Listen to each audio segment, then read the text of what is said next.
Owner at Salt says he's tired of what he calls gotcha tactics by police to combat underage drinking. So when a few teens tried to catch his employees breaking the law, he posted the teens' photos on Twitter as a warning to other restaurants and bars. So the Nebraska State Patrol cited him with obstructing a government operation.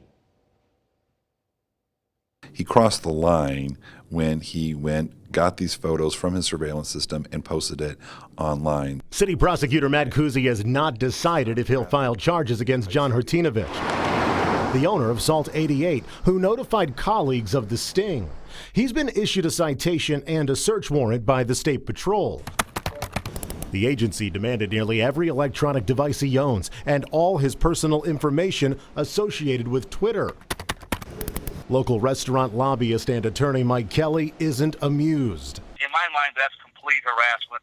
It's completely out of line, is absolutely unlawful, and should be stopped, and they should be ashamed of themselves. How is it any different from me driving down the interstate, seeing a cruiser and flashing my brights to warn other drivers? Wouldn't that be impeding a government operation as well? That is different because you, the motorist, know that he's a police officer, he's dressed in a uniform, he's in a marked cruiser. This is a different situation. You don't know that they are doing this, and that's the whole purpose of it. You're not supposed to know that these people are coming in and doing this. Kelly offers a different perspective. A bank robber came in, and you'd send a picture of him on Twitter in a second, so other banks would be alerted.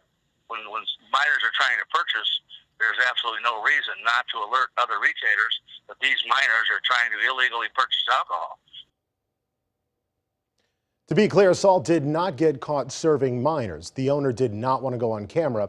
The citation could lead to a year in jail. Back to you.